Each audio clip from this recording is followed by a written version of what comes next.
Good morning. Morning. Yes, this is the way. Yes, today we are starting this day. It's the full day sort of program, half days till 2 o'clock program. There will be 4 presentations by 4 eminent people. These people are, some people are from Bahrain, some people are from outside. So first of all, I want to welcome Miss Celine. She's coming from UAE and she is representative of Pal Initiative here, and she will give the presentation on transparency and accountability. And I welcome our colleagues as well, my seniors and my colleagues, Professor Munir Mubarak for his presence, Professor Amar, Dr. Alam, Dr. Satavi, who arranged this program beautifully, the whole team, Zakia, Karima, and Dr. Qasim, and my dear students. Can I say my students dear? Yes? Very new faces, because from last semesters I am teaching very less bachelor degree, so many students are very new students for me. But anyway, thank you very much. I welcome now to everyone, and now I request Professor Dr. Munir to say a few words and enlighten us for this program. Thank you. Thank you very much. Sabah al-khair. Good morning. Actually, others will enlighten you in this program. What I'm trying just to say a few words about this competition, هاي المنافسة. طبعا you can see from there that accountability and transparency. Okay, so this is very important and hot topic. What I would like to say that this competition, which really is going to be. Can you hear me? Yeah. Okay, it's not the first competition. Actually, recently, we won a competition among 4 universities, good universities, in Bahrain. It was about entrepreneurship. So what I would like to say to, specifically to our dear students, Talaba Talibat, and yes, you are now in here learning, you go to classes, you do sort of assignments and all of this, but this really will not make you, employable, okay, and will not really give you a sort of a credit only. So you have to do something else, and something else called curricular or co-curricular activities, be indoor or outside. What activities could be? Among these activities, this competition. So competition, it will add to your skills, okay? To your skills, not so you have the knowledge, and when you practice that, you'll have, you'll master skills, and you will be part of the community, into small and social responsibility, right? Okay, so it will be part of your, so when that activity is there listed in your CV, because you have, that edge. Okay, so what I'm trying to say, make use of this lovely competition or competitions, be part of it. Don't, feel that this is a waste of time and I better to focus on only my, my studies, because, employers will see and will look at this and you'll have, edge on that. Now I can say I have read this document, by the way, and I can see that there are prizes, في جوائز, جوائز. I can really say that جوائز or prizes or awards معنوية أكثر, يعني it has sort of, value rather than, money, or rather than, So what I have read that, the first team will have sort of a trip to Dubai. Okay, the second and third team, okay, not being finalized at what the prizes will be. So I'm trying to say that make use of that, be challenging, try to be good, and really you reflect, the quality of your university, which is Ahliya. Okay, all the best. Bye bye.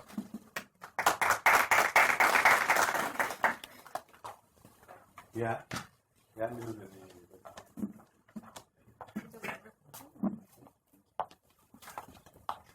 Hello? Okay. Good morning. Thank you very much for this introduction, and I think you really hit the nail on the head in terms of what we want to achieve with this and what the benefit is there for the students. So first of all, let me introduce myself. My name is Celine Schreiber. I run the programs division at the Pearl Initiative. The Pearl Initiative is a non-for-profit organization based in the UAE, but working across the entire Gulf region with the private sector. And what we're trying to do is to promote accountability and transparency in companies across the Gulf region. So I'm looking after topics such as governance and family firms, corporate governance in general, how to put together boards, board effectiveness.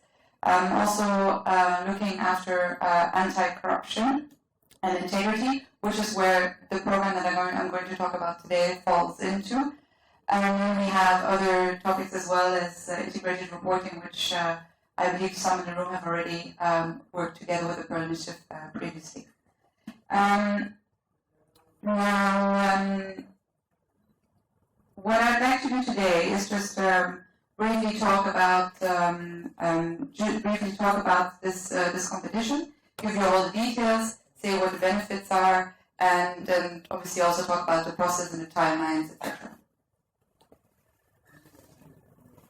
So,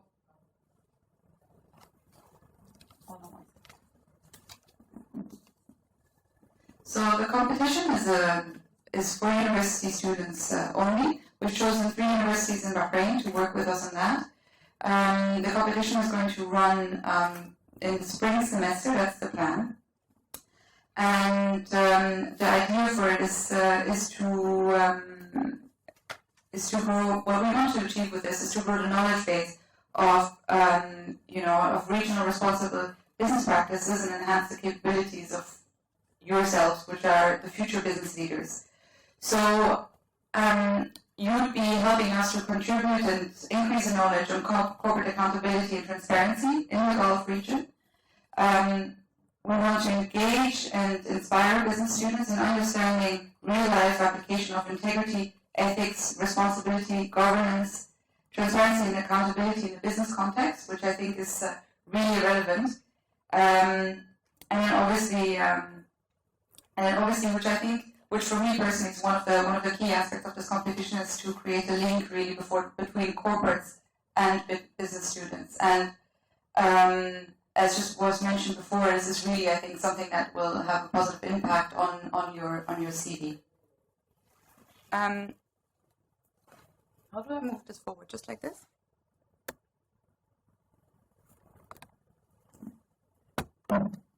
Okay, so I'd just like to dive into the rules of this competition. So it's for business, business and law students, undergrad and graduate, that are enrolled in the university. And the idea of the competition, which is, I realize I haven't even spoken about, is to submit a case study of approximately 1,500 words that can be submitted in English and in Arabic, by the way. And the topics of this case studies are going to be on anti-corruption policies, third-party due diligence, ethical labor practices, and anti-money laundering. I think all of them are probably self-explanatory. The only one that I'd like to maybe describe a little bit is third-party due diligence. If you haven't come across this is actually a really interesting topic that I personally, do a wider project on at the moment. It's when we're talking about supply chains, which I'm sure you've heard about, and how to control or to make sure that the companies that are supplying products to you are doing this in a manner with integrity, meaning that there will not be any facilitation payments, any corruption, that you will not deal with people that are in countries that are sanctioned for reason X, Y, Z, etc. So companies are increasingly in the region looking into this and trying to make sure that their supply chain, their entire supply chain is clean. and therefore they're carrying out assessments, which we call third-party due diligence. I think personally, I think I would go for that topic, but nevertheless, the other ones are really interesting as well.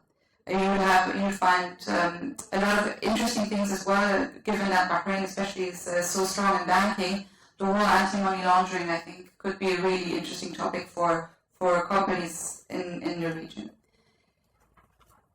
So that brings me to the next thing, because each case study will have to be written about a company, and I will get into this in a moment. Each team can be up to 3 students, and we are planning to give a prize trip to the winning students. We've done this in the past. We've held a competition in Saudi Arabia and as well in Dubai. And for instance, the students from Saudi Arabia that won the case study competition won a trip to Dubai to assist a conference by Standard & Poor's, and we organized some trips to companies such as Aramex and Thomson Reuters, I think it was, where they received compliance training. So we're trying to organize something really interesting for students, and at the same time with a nice destination and a little bit of a social program around that. So that's the idea.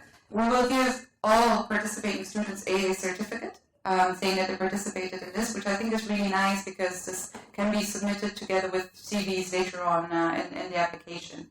Also showing potential employers that the students have actually dealt with integrity, know about anti-corruption, know about bribery, and obviously come with the right values, which is obviously the idea of this.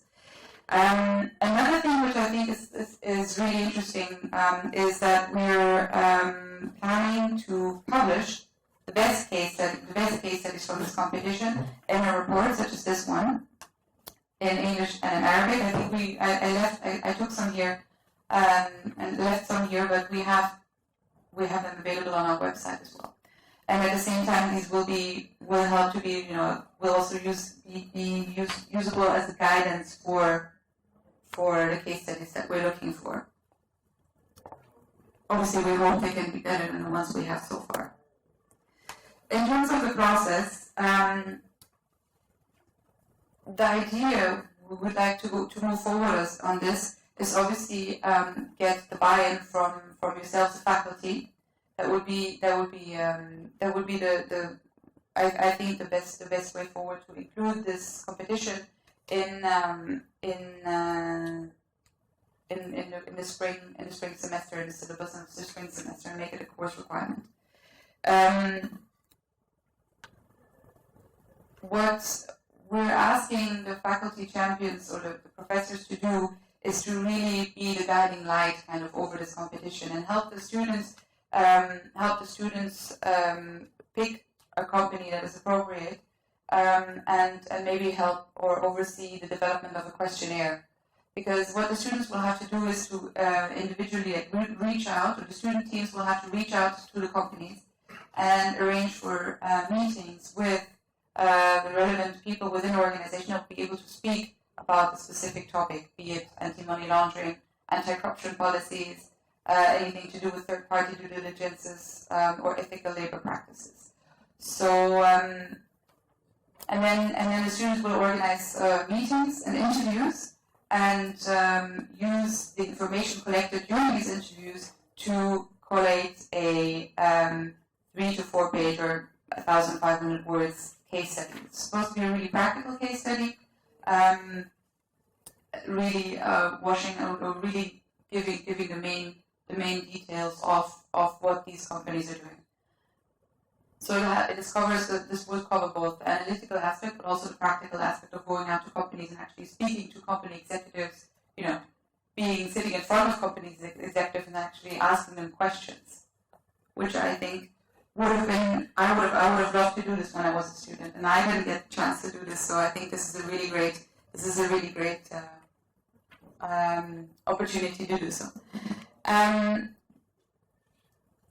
In terms of the submission, we're planning for the student teams to submit the case study to their faculty member or the professor, who will then who will then submit the best case studies to us, and we will then put these case studies to a judging panel, and the judging panel will then rate the case studies, and based on that, we will define the winner. Usually, these judging panels are made up of business leaders from around the region that will be helping us to do this assessment. In terms of timeline, so I guess that's what's relevant in the university, so it kind of fits the calendar. We would like to start this competition in February, running through to April, with a submission in April, and then we will do the assessment in May and organize an award ceremony. At the end of the competition, where we will then announce the winners and obviously give out the prizes, the certificates, as well as the award. How do you call these tombstones that we'll be giving out to? Exactly. So these are the case study reports we've done so far. You'll be able to find all the red one is the one that we ran in the UAE. The purple one was in Saudi Arabia. Both of them are available on our website. So I think that's it for me. What I'd like to do now is maybe is answer any question you might have and discuss how this will actually fit into the timeline of your spring semester, because I'm not really sure about the exact dates.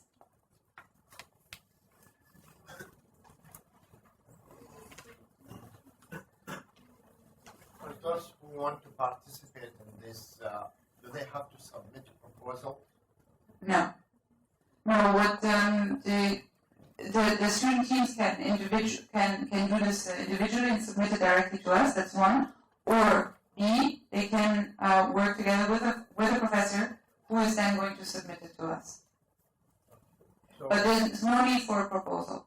So who is going to take the lead? Is it the professor or the students? That is up to the individuals. But I think what makes sense would be for the professor to take the lead and kind of provide a bit of a structured framework for this to happen. But We've had all cases before, but I think the most straightforward one is really for a faculty member to champion this among its students. But can you maybe reflect on one of those case studies that you had experience with, just to give an idea to the students if they want, for example, to go ahead by selecting a case study?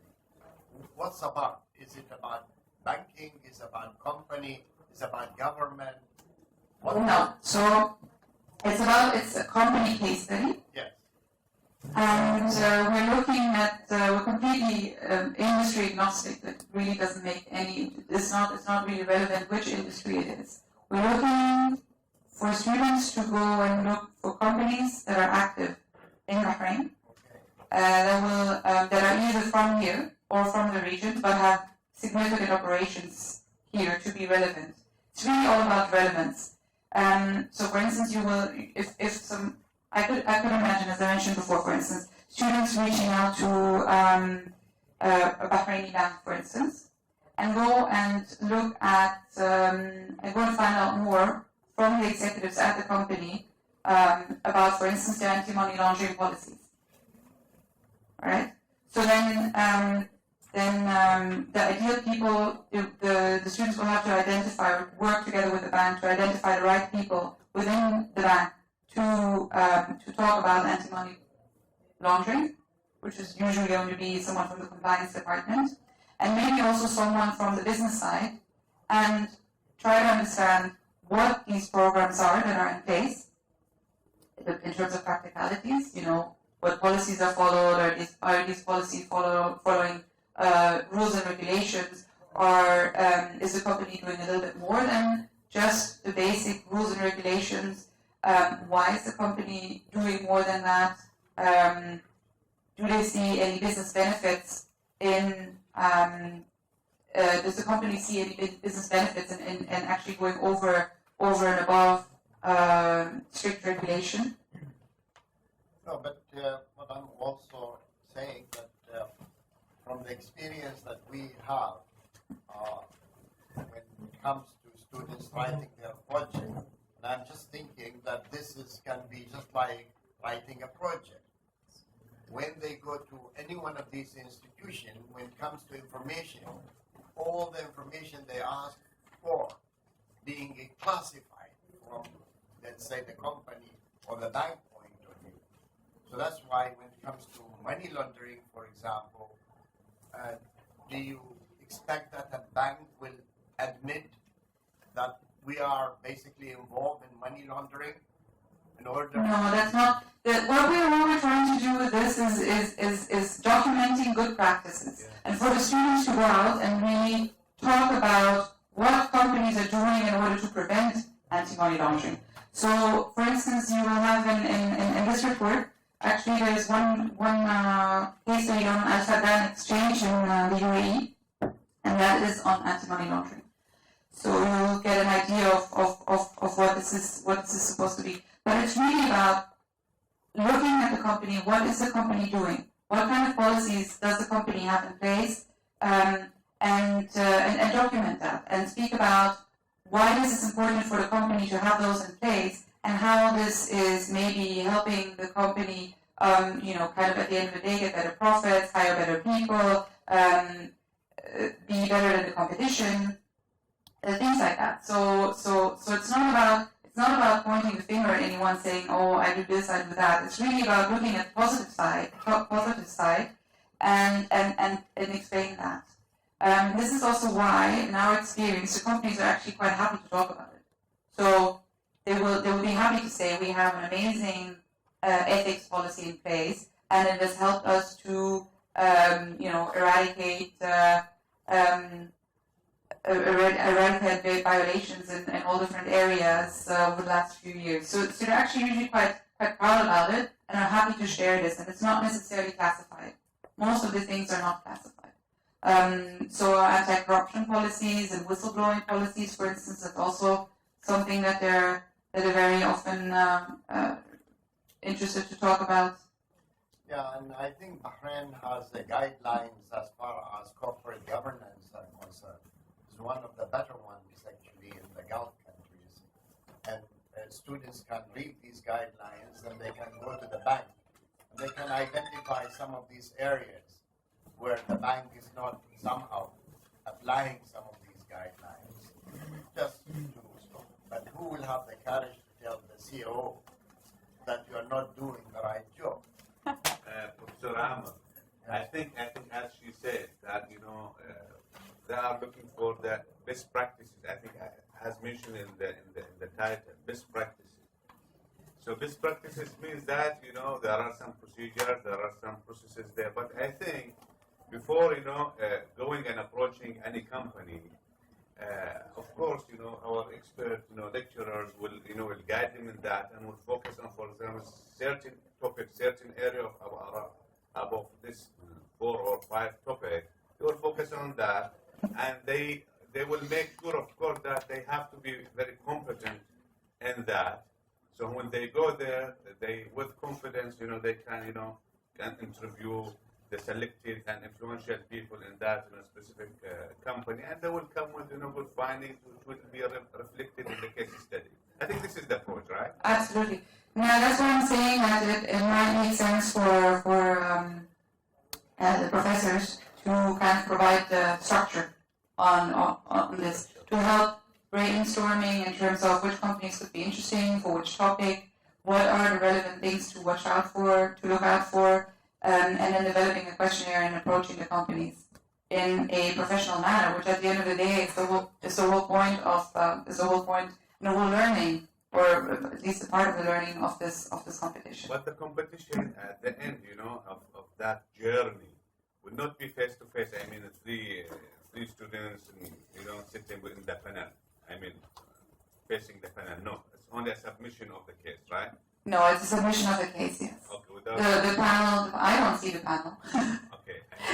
I usually send it to them, and they will fill in a So no briefing from that group of students that this is what we have done. No need for that. Just only presenting the document. Exactly. Okay. Did you find any difficulties in really finding the best among the best? In terms of the case studies, Case studies, and Qatar, or Saudi Arabia. Saudi Arabia. Yeah. So actually, it was always a bit of in one case, it was a very clear answer. There was a definite winner. Let's say there was a definite winner, and then there were a lot of like seconds, and then there was the rest.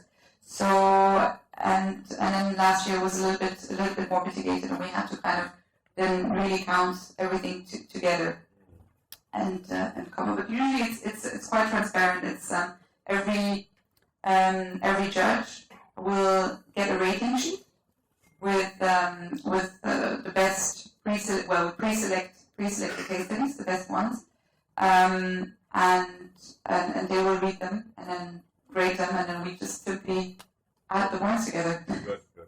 Can you talk to us a little more about the judging process? Because you mentioned there's a rating, but what sort of criteria are the judges looking for? Is it how well the case is presented, for example, or is it based on the practice that they're addressing in the case study? It's not very clear, sort of. Okay, what would make a good case study, and what would make one win? Okay, so from someone who's reading all these case studies, really it helps for them to be well structured, well written, and well researched. To be a good piece of work, because otherwise it's going to be difficult. But other than that, we're looking at to see if the case study actually obviously hits the topic, meaning that that a case study is actually a good example for a fully implemented practice.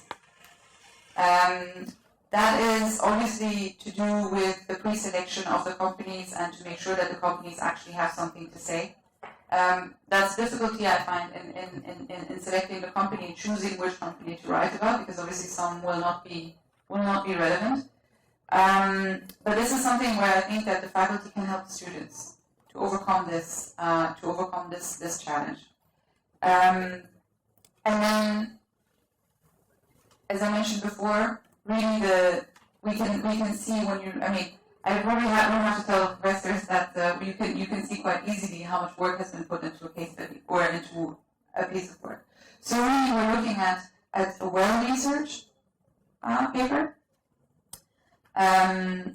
using primary, secondary data, being and really presenting it in a clear and structured manner. And written comprehensively, concisely, and according to the outline. We have the outline in this briefing paper. So we really would like all the case studies to follow the specific outline that we have detailed here. I think it's actually a help to just follow this outline.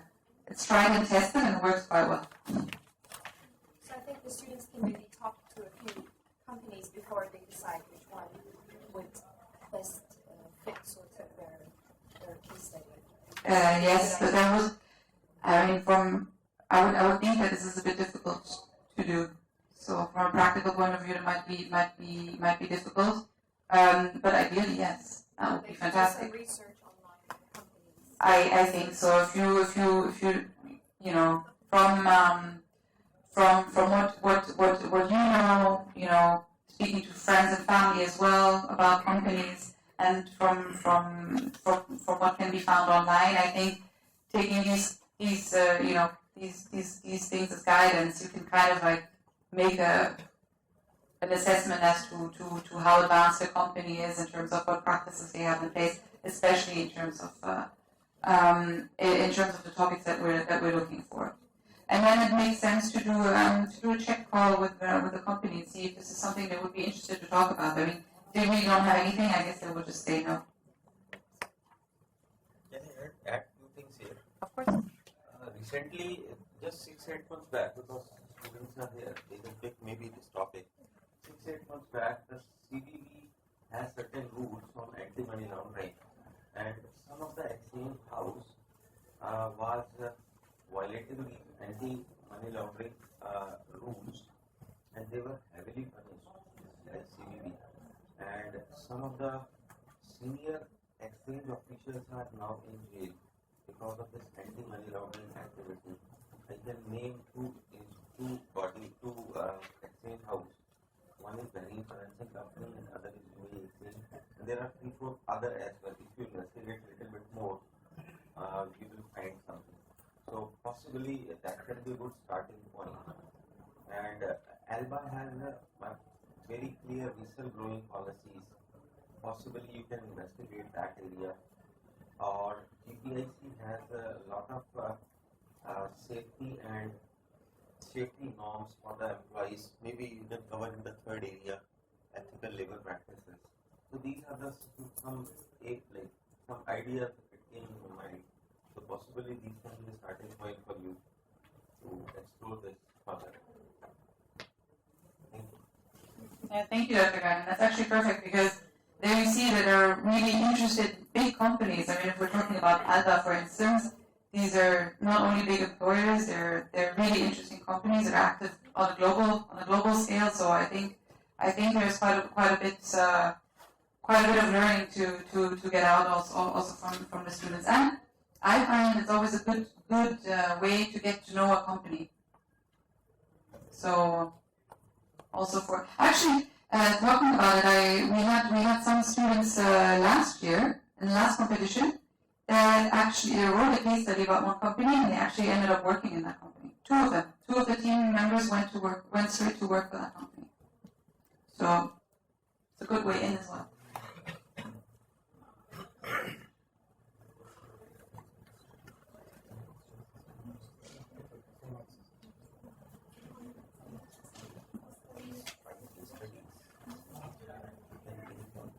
How about the students? Do you have any questions? Is there anything unclear?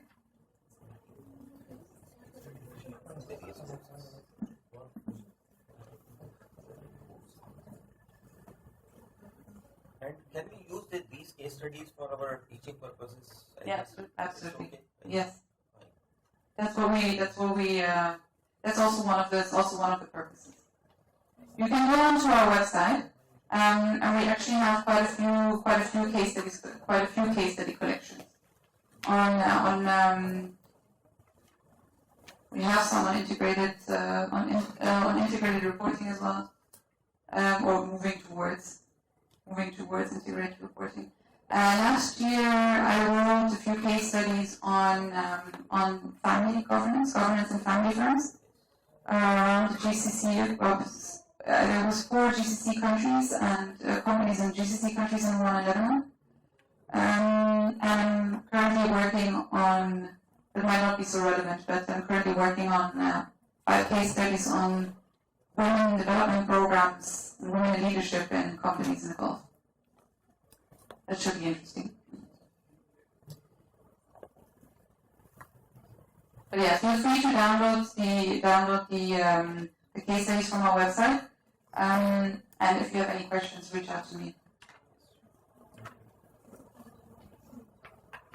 In terms of the timeline, that's something that I'd like to tackle while I'm here. Let me put this back on.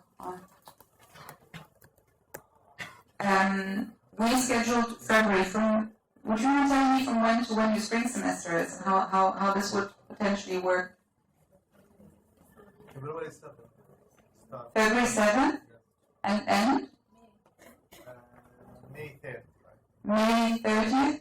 And exam is mid-May? I think after 10th of May. After 10th of May, okay, mid-May. So actually this will work quite well, no?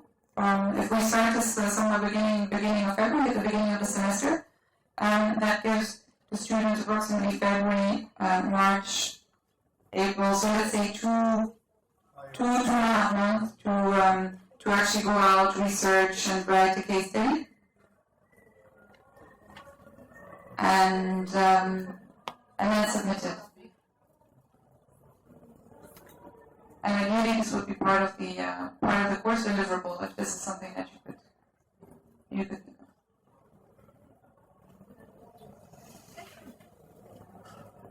Any other questions? And many teams can participate from the Yes, of course. No, it's open. We want to reach out, which is why we want to reach out to as many people as possible. And we know that there are many good students in this university, so we'd really love for many to participate. And it's teamwork. For 3 students per team, I think that's a good size. What about the number of teams? If you want to make 4 teams, 5 teams, 6 teams? I'm not sure I'm getting your comment. Each team 3 students. Yes. I want to have 6 teams Yes. from my university. It's possible? Yes? Okay. We want more. No, we would ideally get several classes involved, and yeah, but there's no limit to the number. There's no limit to the number of case studies. Even if it's from one university, even there's 6 teams or 2 teams from one university, it's possible. Yes, absolutely. Absolutely. It can even be about the same companies. We've seen that too, so competition is good. All right, if this is anything else? Okay. Well then thank you very much for your time, and I'm here for any questions. You can always send me and my colleague Mariam, who unfortunately is not here today, an email. And we're happy to assist, and we really hope that this is something that the faculty and students will participate in.